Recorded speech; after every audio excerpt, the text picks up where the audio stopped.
నమస్కారం సిటీ వార్తలకు స్వాగతం. గత పాలకులు గుంటూరు నగర అభివృద్ధిని పూర్తిగా గాలికి వదిలేశారని కేంద్ర సహాయ మంత్రి పెమ్మసాని చంద్రశేఖర్ మండిపడ్డారు. భారతీయ విద్యాభవన్లో గుంటూరు నగరాభివృద్ధి కార్యక్రమానికి సంబంధించి రౌండ్ టేబుల్ సమావేశం జరిగింది. ఈ కార్యక్రమంలో ముఖ్య అతిథిగా కేంద్ర సహాయ మంత్రి పెమ్మసాని చంద్రశేఖర్ పాల్గొన్నారు. ఈ సందర్భంగా ఆయన మాట్లాడుతూ కూటమి ప్రభుత్వం అధికారంలోకి రాగానే గుంటూరు నగరాన్ని అభివృద్ధి చేసేందుకు ప్రణాళికలు సిద్ధం చేసి ముందుకు వెళ్తున్నామని తెలిపారు. నేరాలను అరికట్టేందుకు నగరంలో అన్ని ప్రాంతాల్లో సీసీ కెమెరాలు ఏర్పాటు చేస్తున్నామని తెలిపారు. శానిటేషన్ పై ప్రత్యేక శ్రద్ధ తీసుకుని పనిచేయిస్తున్నామని వెల్లడించారు. నగరంలో ఉన్న పార్కులను ప్రైవేటు వ్యక్తుల ద్వారా నిర్వహించేందుకు ఏర్పాట్లు చేస్తున్నామని అన్నారు. ప్రజా సంఘాల నేతలు, విద్యాసంస్థల యజమానులు పార్టీలకు అతీతంగా నగరాభివృద్ధికి తోడ్పడాలని పిలుపునిచ్చారు. ఈ కార్యక్రమంలో వల్లంరెడ్డి లక్ష్మణ్ రెడ్డి, లక్ష్మీనారాయణ, మాస్టర్ మైండ్స్ మట్టుపల్లి మోహన్, రాజు, డిఎస్ఆర్, వడ్లమాన్ రవి, రమణ యశస్వి, ప్రజా సంఘాల నేతలు పాల్గొన్నారు. క్లీనింగ్, సిటీ అంతా క్లీనింగ్ అనే దాని మీద ట్రాక్టర్ లేకపోవటం, వెహికల్స్ లేకపోవటం, సఫిషియెంట్ పీపుల్ లేకపోవటం, ఉన్న పీపుల్ని ఎఫిషియెంట్గా వాడుకోలేకపోవటం, ఇవన్నీ ఉన్నాయి. ఇవి కాకుండా సిటీలో అన్ని ఏరియాల్లో ఈ రోజున వీడియో కెమెరాస్ పెడతా ఉన్నాము. అన్ని సిగ్నల్స్ అన్నిటి దగ్గర కూడా ఆగిపోయిన, పాడైపోయిన లైట్స్ అన్నీ కూడా తీసుకొస్తాము. ట్రాఫిక్ సమస్య కూడా వాటిని కూడా వర్క్ చేస్తూ ఉన్నాం. ఆ రెండు పార్కులు ఎవరైనా తీసుకునే వాళ్ళు ఉంటే వాళ్ళకి అప్పచెప్తాం అనేది ఒకటి చేస్తే వాళ్ళు నీట్గా మెయింటైన్ చేసి ఇస్తారనేది. అందులో అలాంటి వాటిలో ఎవరన్నా పార్కులు తీసుకొని చేసేవాళ్ళు ఉంటే కొంచెం చెప్పండి, అది ఒక ఇన్పుట్ కావాలి. అదేవిధంగా మీరు తులసి రామచంద్ర ప్రభు గారు ఉంటే ఆయన మన గుంటూరులో ఆగిపోయిన సర్వీస్ బ్లాక్స్ ఆయన దాదాపుగా 7 కోట్లు కానీ 10 కోట్లు కానీ ఎంత అయితే ఎంత ఆయన కట్టిస్తా అన్నారు. దానికి గవర్నమెంట్ నుంచి జీవోలు తీసుకొచ్చి అవన్నీ ముందుకు నడిపించి స్టార్ట్ చేయబోతా ఉన్నాం. జీజీహెచ్ ఇంత ముందు మీద కొద్దిగా బెటర్ అయింది, ఇంకా బెటర్ అవ్వాల్సిన అవసరం ఉంది. మిర్చి కూలీల ట్రాక్టర్ అదుపు తప్పి బోల్తా పడిన ఘటన పల్నాడు జిల్లా ముప్పాళ్ల మండలం బొల్లవరం వద్ద జరిగింది. ప్రమాద సమయంలో ట్రాక్టర్లో 25 మంది మహిళా కూలీలు ఉన్నారు. ఈ ఘటనలో 4 కూలీలు మృతి చెందగా పలువురికి గాయాలయ్యాయి. క్షతగాత్రులను ప్రభుత్వ ఆసుపత్రికి తరలించారు. మృతులు ముప్పాళ్ల మండలం చాగంటివారిపాలెంకు చెందిన వారుగా గుర్తించారు. ఘటనా స్థలాన్ని సత్తెనపల్లి డీఎస్పీ హనుమంతరావు పరిశీలించారు. ఈ ఘటనపై కేసు నమోదు చేసుకుని పోలీసులు విచారణ చేపట్టారు.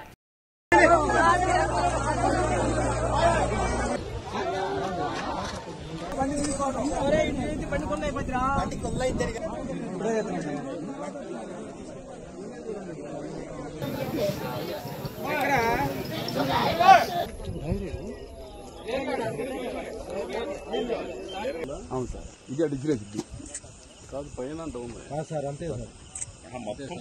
ఈ పక్క వాళ్ళు పైకి వెళ్ళిపోతారు, ఈ పక్క వాళ్ళు సార్ అవతలకు బండి. ఇది బడి బోర్లు పడింది సార్. లేక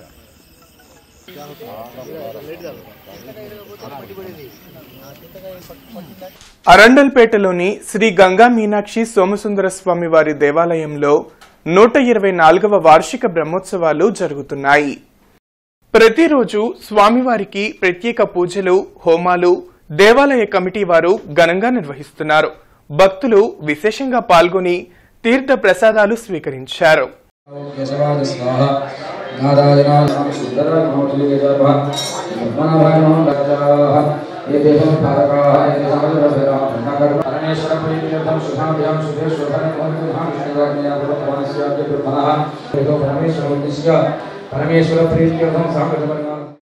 ఇరవై 23వ వార్షిక బ్రహ్మోత్సవాలు గోరంట్ల శ్రీ వెంకటేశ్వర స్వామి దేవస్థానంలో జరుగుతున్నాయి. అమరావతి రోడ్లోని గోరంట్ల శ్రీ వెంకటేశ్వర స్వామి దేవస్థానంలో 23వ వార్షికోత్సవాల సందర్భంగా స్వామివారికి కళ్యాణ మహోత్సవం నిర్వహించారు. ఈ కళ్యాణ మహోత్సవంలో వందలాది మంది భక్తులు పాల్గొని శ్రీ వెంకటేశ్వరుని కళ్యాణం తిలకించారు. ఈ కార్యక్రమంలో మాదిగ కార్పొరేషన్ చైర్మన్ ఉండవల్లి శ్రీదేవి పాల్గొని స్వామివారికి విశేష పూజలు చేయించారు. ఈ సందర్భంగా ఆమె మాట్లాడుతూ ఈ గోరంట్ల వెంకటేశ్వర స్వామి దేవాలయం ఎంతో ప్రాశస్త్యం కలిగిందని అన్నారు. అందుకే ఇక్కడకు వచ్చి స్వామివారిని దర్శించుకున్నామని తెలిపారు. ఈ కార్యక్రమంలో చైర్మన్ కంచర్ల ఆంజనేయులు, అధ్యక్షులు ఎర్రంశెట్టి వేణుగోపాల్, శివన్నారాయణ, సురేష్, సత్యనారాయణ తదితరులు పాల్గొన్నారు.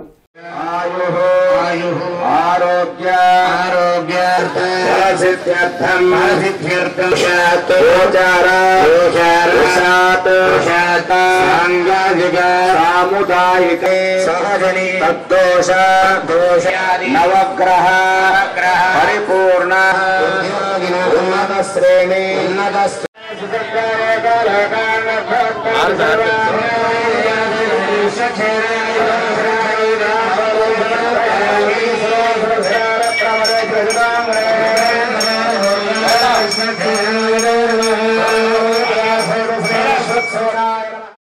అయితే ఈరోజు మూడో రోజు మేము ఇక్కడ రావటం, అంటే జ్యోతి ప్రజ్వలన చేయడం, శ్రీవారి కళ్యాణానికి అటెండ్ అవడం, అంతేకాకుండా చండీ యోగం, గరుడ సేవ, తర్వాత సుహాసిని సేవ, ఇవన్నీ కూడా ఈరోజు జరగనున్నాయి. కనుక ఇవన్నీ కూడా చూసి ఇక్కడ వచ్చిన భక్తజన సందోళం అయితే ఎంతో సంతోషంగా ఉంది. ఈరోజు ఉత్సవాలు బ్రహ్మాండంగా జరుగుతున్నాయి. మరి ఇక్కడ వచ్చిన ప్రతి ఒక్క భక్తులకు కూడా వాళ్ళందరికీ కూడా సుఖశాంతులు, ఆరోగ్యాలు, వాళ్ళకి ఆర్థికంగా రాజకీయంగా అందరూ కూడా వృద్ధి చెందాలని కోరుకుంటూ మరి ఈ యొక్క సొసైటీ స్టాఫ్కి మెంబర్స్కి అందరూ కూడా నా హృదయపూర్వక శుభాకాంక్షలు.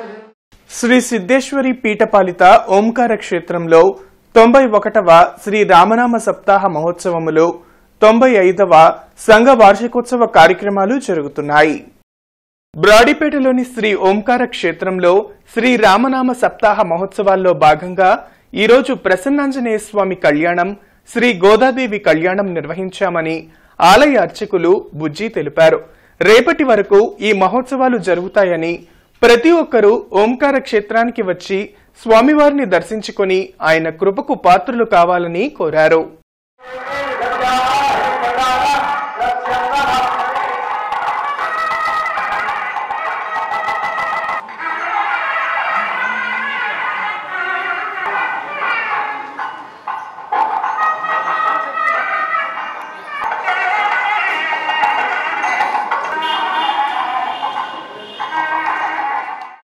శ్రీ రామనామ సప్తాహ మహోత్సవాలు అత్యంత వైభవతంగా జరుగుతున్నాయి. ఇవాటి రోజున ఆంజనేయ స్వామివారి కళ్యాణం, గోదా రంగనాయక స్వామివారి కళ్యాణాలు ఉదయం ప్రారంభమవుతున్నాయి. దాంట్లో 50 మంది భక్తులు వచ్చి ఆ స్వామివారి సేవలో తరించుతున్నారు. అలానే రేపటి రోజున సోమవారం నాడు 10వ తారీఖు నాడు ఈ దేవాలయంలో రామనామ సప్తాహ మహోత్సవాల ఆఖరి రోజున పురస్కరించుకొని శ్రీ కోదండరామస్వామి వారికి పట్టాభిషేకం చేసుకొని పూర్ణాహుతి కార్యక్రమం చేసుకొని సాయంత్రం సంధ్యా సమయంలో 10వ తారీఖు సోమవారం సాయంత్రం 6 గంటలకి శ్రీ కోదండరామస్వామి వారిని, సీతాదేవిని, లక్ష్మణస్వామిని, ఆంజనేయ స్వామిని పరివార సమేతంగా నగరోత్సవ కార్యక్రమం, ఊరేగింపు కార్యక్రమం ఉంటుంది. 50 మంది భక్తులు ఈ ఊరేగింపు కార్యక్రమానికి కూడా వచ్చి ఆ స్వామివారి సేవలో తరించవలసిందిగా కోరుచున్నాం. బృందావన్ గార్డెన్స్ శ్రీ వెంకటేశ్వర స్వామి ఆలయ ప్రాంగణంలోని అన్నమయ్య కళావేదికపై కేఆర్కే ఈవెంట్స్ నిర్వహణలో డాక్టర్ కాసరనేని సదాశివరావు కళాసమితి ఆధ్వర్యంలో 13వ నాటకోత్సవాలు ఆదివారంతో ముగిశాయి. ఈ సందర్భంగా ప్రదర్శించిన నాటికలు ప్రేక్షకులను ఆకట్టుకున్నాయి. తొలుత ఆలయ పాలక మండలి ఉపాధ్యక్షులు లంకా విజయబాబు, సహాయ కార్యదర్శి ఊటుకూరు నాగేశ్వరరావు జ్యోతి వెలిగించి కార్యక్రమాన్ని ప్రారంభించారు. తొలిగా ఎల్వీఆర్ క్రియేషన్స్ గుంటూరు వారు బత్తినేని సుభాష్ రచన, దర్శకత్వం వహించిన విడాకులు హాస్యనాటిక ప్రదర్శించారు. అనంతరం హేళాపురి కల్చరల్ అసోసియేషన్ ఏలూరు వారు చింతల మల్లేశ్వరరావు రచనకు మహమ్మద్ కాజావలి దర్శకత్వం వహించిన సారీ రాంగ్ నెంబర్ నాటికను, కరణం సురేష్ మెమోరియల్ థియేటర్స్ గుంటూరు వారు బొమ్మిడి రామకృష్ణ రచన, దర్శకత్వంలో తరమెల్లిపోతున్నదో నాటికను ప్రదర్శించి ప్రేక్షకులను ఆకట్టుకున్నారు. కార్యక్రమాన్ని సంస్థ కన్వీనర్ రామకృష్ణ ప్రసాద్ కాట్రకట్ట తదితరులు పర్యవేక్షించారు.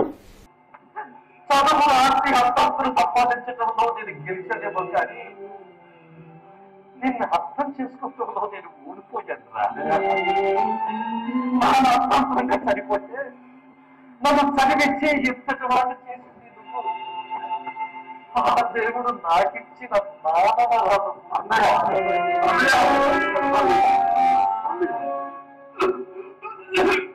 శ్రీ మంజునాథ నాట్యక్షేత్రం ఆధ్వర్యంలో జాతీయ స్థాయి నృత్యం, సంగీతం, కళా ఉత్సవం కార్యక్రమం గుంటూరు శ్రీ వెంకటేశ్వర విజ్ఞాన మందిరంలో ఘనంగా నిర్వహించారు. శ్రీ వెంకటేశ్వర విజ్ఞాన మందిరంలో national level dance and art festival ను రాజుపాలెం మనోజ్ఞ ప్రదీప్ నిర్వహించారు. ఈ కార్యక్రమంలో మలినేని కాలేజ్ చైర్మన్ మలినేని పెరుమాళ్లు ముఖ్య అతిథిగా పాల్గొన్నారు. మన సంస్కృతి సాంప్రదాయాలకు అనుగుణంగా నృత్య ప్రదర్శనలు చేసి ఉత్తమ నైపుణ్యం ప్రదర్శించిన వారికి బహుమతులను అందజేశారు. ఈ సందర్భంగా వారు మాట్లాడుతూ కళ జీవించాలంటే అందరి ప్రోత్సాహం అవసరమని అన్నారు. కళాకారుడు కావడం కష్టం, కళాకారుడుగా పుట్టడం అదృష్టమని అన్నారు. ఈ కార్యక్రమంలో జంపని కిషోర్ బాబు, డాక్టర్ ఆకుల శివప్రసాద్, డాక్టర్ ఎన్ అనిత తదితరులు పాల్గొన్నారు. నేను ఇది స్థాపించి 4 సంవత్సరాలు అవుతుంది. యానివర్సరీ సందర్భంగా నాకే కాకుండా ప్రతి ఒక్కరికి వేదిక ఉండాలి, ప్రతి ఒక్క పిల్లల్ని ప్రోత్సహించాలనే భావంతో అందరినీ పిలిచి ఒక ఫెస్టివల్ లాగా జరపడం జరుగుతుంది ఈ యొక్క ఈవెంట్ అనేది. సో అందుకని all India dance music and dance festival అని జరుపుతున్నాం. దీనికి చాలామంది గురువులు చాలా ప్రోత్సహించారండి. సో వాళ్ళందరికీ నా హృదయపూర్వక ధన్యవాదాలు. వాళ్ళు లేకపోతే నేను so I thank all the gurus. Commissioner పులి శ్రీనివాసులు ఆదేశాల మేరకు జీఎంసీ ప్రజా ఆరోగ్య అధికారులు బృందాలుగా ఏర్పడి నగరంలోని మణిపురం బ్రిడ్జి క్రింద చేపల market, Nallapadu road, Reddy college road, Mirchi yard, Navabharat Nagar, Gorantla, Amaravati road, Pattabhipuram ప్రాంతాల్లో పర్యటించారు. రోడ్లపై అనధికారికంగా చేపలు, మాంసం విక్రయిస్తున్న వారిని గుర్తించి వారిపై దాడులు నిర్వహించి వాటిని తొలగించి వారి వద్ద నుండి అపరాధ రుసుము వసూలు చేయటం జరిగిందని తెలిపారు. మానవతా స్వచ్ఛంద సేవా సంస్థ ఆధ్వర్యంలో ప్రజల్లో వచ్చే దంత సమస్యలపై ప్రముఖ ఇంప్లాంటాలజిస్ట్ డాక్టర్ సిహెచ్ చైతన్య అవగాహన కల్పించారు. ఈ కార్యక్రమానికి ముఖ్య అతిథిగా వచ్చిన retired Indian forest service officer Jupudi Prasad మాట్లాడుతూ ప్రభుత్వ పాఠశాలలను అన్ని విధాలా బలపరచవలసిన అవసరం ఉన్నదని తెలిపారు. కేవలం ప్రభుత్వ పాఠశాలల్లోనే క్రీడలకు ప్రోత్సాహం, కావలసిన ఆట స్థలం అందుబాటులో ఉంటుందని, దీనిని విద్యార్థులు సద్వినియోగం చేసుకోవాలని కోరారు. మానవతా సెక్రటరీ కె సతీష్ మాట్లాడుతూ ఎవరైతే శారీరకంగా దృఢంగా ఉంటారో వారిలోనే మానసికాభివృద్ధి జరుగుతుందని తెలిపారు. జూపూడి ప్రసాద్, మానవతా కుటుంబ సభ్యులు, జలగం రామారావు స్కూల్ ప్రధానోపాధ్యాయులు సుధారాణికి, గవర్నమెంట్ బాలుర స్కూల్ ప్రధానోపాధ్యాయులు వసుంధరకి, ఎస్కేబిఎం ఉపాధ్యాయులు వేతపూడి మంగారావుకి, కాసు సాయమ్మ నాంచారమ్మ స్కూల్ వ్యాయామ ఉపాధ్యాయులకు క్రీడా పరిశ్రమల కిట్ ప్రదానం చేశారు. తమకు లభించిన ఆట వస్తువులను బట్టి విద్యార్థులు కేరింతలు కొట్టారు. తమ పాఠశాలలకు క్రీడా పరికరాలు అందజేసినందుకు దాతలకు, మానవతా సంస్థ సభ్యులకు, ప్రధానోపాధ్యాయులు, టీచర్లు, తల్లిదండ్రులు కృతజ్ఞతలు తెలిపారు. ఈ కిట్స్ ఇవ్వటం నిజంగా చాలా పిల్లలకు మాత్రం చాలా ఉపయోగపడుతుందండి. ఎందుకంటే ఈ కాలం పిల్లలు ఆటలాడుతున్నారు ఎవరన్నా? లేదు. ఎందుకని? మొబైల్ ఉందిగా, మొబైల్లో గేమ్స్తోనే సరిపోతుంది. ఇంకా మనకి ప్లేస్ కూడా ఉండట్లేదు స్కూల్స్లో. కాబట్టి మనకు ఆడుకోవడానికి టైం మొబైల్తోనే సరిపోతుంది. వీడియో గేమ్స్ కావచ్చు. శ్రీ కంచి కామకోటి పీఠ హరిహర దత్తక్షేత్రము శ్రీ రమా సత్యనారాయణ స్వామి వారి దేవస్థానంలో 48వ బ్రహ్మోత్సవాలు నేటి నుండి 13వ తేదీ వరకు జరగనున్నాయి. పట్టాభిపురం రవీంద్రనగర్లోని రమా సహిత సత్యనారాయణ స్వామి దేవస్థానంలో వార్షిక బ్రహ్మోత్సవాలు జరగనున్నాయి. ఈ సందర్భంగా ప్రముఖ ప్రవచనకర్త బ్రహ్మశ్రీ డాక్టర్ గరికపాటి నరసింహారావుచే భారతంలో భగవంతుని పాత్రపై ప్రవచన కార్యక్రమం నిర్వహించారు. భారత యుద్ధంలో జరిగిన ఘటనను కళ్లకు కట్టినట్లు వినిపించారు. ఈ కార్యక్రమంలో వందలాది మంది భక్తులు పాల్గొని గరికపాటి ప్రవచనాలను ఆస్వాదించారు. ఈ కార్యక్రమంలో దేవస్థాన కమిటీ సభ్యులు రావిపాటి సత్యనారాయణ తదితరులు పాల్గొన్నారు.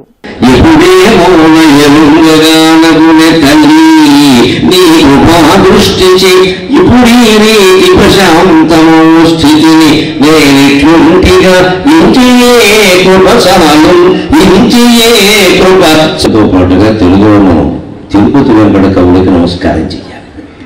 వారి పద్యాలు మనం వాడుకుంటున్నాం. మార్కెట్ లాంగ్వేజ్లో చెప్పాలంటే వారికి డబ్బులు ఇవ్వాలి. కానీ వారు వేరు, వారి వారసులు కూడా ఎక్కడున్నారో మనకి తెలియదు. ప్రపంచం అంతా వాడుకుంటున్నారు. వాళ్ళకి మనం ఇచ్చేటువంటి మానిటరీ బెనిఫిట్ డబ్బు ఏమిటంటే వారి పట్ల కృతజ్ఞతగా ఒక పద్యం చెప్పడం. అందుకని నేను ఎప్పుడో సహస్రావధానం చేసినప్పుడు కొంతమంది విలేకరులు విజ్ఞులు కూడా అడిగారు, ఏమండి తిరుపతి వెంకటేశ్వరుడు శతావధానమే చేశారు కదా, మీరు సహస్రావధానం చేశారు, మీరు వారికంటే గొప్పే కదా అన్నారు. మన మాయలో పడేయడానికి ఇలాగే మాట్లాడతారు, అక్కడే జాగ్రత్తగా ఉన్నారు. అప్పుడు చెప్పాను నేను, వారికంటే మేము ఏ రకంగా గొప్ప కదా. మానవతా సంస్థ ఆధ్వర్యంలో కొత్తపేటలోని శ్రీ జలగం రామారావు మున్సిపల్ కార్పొరేషన్ హైస్కూల్లో జరిగిన కార్యక్రమంలో కీర్తిశేషులు దొప్పలపూడి వజ్రమ్మ జ్ఞాపకార్థం వారి కుటుంబ సభ్యులు గుంటూరు మున్సిపల్ కార్పొరేషన్లో 4 పాఠశాలలకు ఆట వస్తువుల పరికరములు ప్రదానం చేశారు. బ్రాడీపేటలోని SHOలో మానవతా స్వచ్ఛంద సేవా సంస్థ ఆధ్వర్యంలో పిల్లలు పెద్దల్లో వచ్చే దంత సమస్యలపై అవగాహన కార్యక్రమం నిర్వహించారు. జ్ఞానదంతం తీయించుకోవటం వలన దుష్పరిణామాలు వస్తాయని ప్రజల్లో అపోహలు ఉన్నాయని, అది కరెక్ట్ కాదని ప్రముఖ ఇంప్లాంటాలజిస్ట్ చైతన్య అన్నారు. ఈ కార్యక్రమంలో SHO manager Nirmalarani, Manavata medical camps chairman T Dhananjaya Reddy, Mekala Ramarao, Chhaava Shivaji పాల్గొన్నారు. సో పాల పళ్ళను నిర్లక్ష్యం చేయటం, లేదంటే తీయించేసుకోవటం, 10 ఏళ్ల తర్వాత రావాల్సిన పన్నుని 6 ఏళ్లలోనే తీయించేయటం, అంటే కొన్ని వీటికి సంబంధించి కాకుండా కంపల్సరీ తీసుకోవాల్సిన కండిషన్స్ ఉంటాయి. ఇప్పుడున్న లేటెస్ట్ టెక్నాలజీలో పొరపాటున తీసినా కూడా పట్టిని దాన్ని ఇప్పుడు క్లిప్స్ ట్రీట్మెంట్ లాగా ఎలా తయారు చేస్తామో అట్లానే ఆ స్పేస్ మెయింటైన్ చేసుకోవడం చేయాలి. సో దవడలో ఇబ్బందులు రాకుండా ఉంటాయి. ఇది చిన్నపిల్లలకి సంబంధించి. వీటిలో ఇప్పుడు నేను చెప్పిన ఏ కాన్సెప్ట్ అయినా సరే కొంచెం నిర్లక్ష్యం చేస్తే నెమ్మదిగా టీనేజ్ లోకి వెళ్తాయి. అంటే సింపుల్ లాజిక్ దంత వైద్యం అన్ని ఇంటర్లింక్డ్ ఉంటాయండి. ఎట్లంటే సీనియర్ సిటిజన్స్ ఇప్పుడు ఇందాక సార్ చెప్పినట్టు గుంటూరు నగరాన్ని అభివృద్ధి చేసి ఒక గొప్ప మోడల్ సిటీగా తీర్చిదిద్దటం కేంద్ర మంత్రి పెమ్మసాని చంద్రశేఖర్ కే సాధ్యమని జనచైతన్య ప్రాపర్టీస్ అధినేత మాదాల చైతన్య అన్నారు. ఈ సందర్భంగా చైతన్య మాట్లాడుతూ గుంటూరు ప్రజల చిరకాల కోరిక అయిన 4 లైన్ల శంకర్ విలాస్ నూతన బ్రిడ్జ్ పెమ్మసాని చంద్రశేఖర్ చొరవతో అనుమతులతో పాటు నిధులను తీసుకురావడం జరిగిందని తెలిపారు. Ravindranagar sub station area Shyamala Nagar sub station నందు మరమ్మతుల నిమిత్తం ఈ రోజు ఉదయం 10 గంటల నుంచి మధ్యాహ్నం 2 గంటల వరకు శ్యామలానగర్, పట్టాభిపురం, రవీంద్రనగర్, శ్రీనగర్, స్తంభాలగరు ఏరియాలలో విద్యుత్ సరఫరాలో అంతరాయం కలుగుతుందని విద్యుత్ అధికారులు తెలిపారు. కావున విద్యుత్ వినియోగదారులు సహకరించాలని కోరారు. సిటీ న్యూస్ సమాప్తం. నమస్కారం.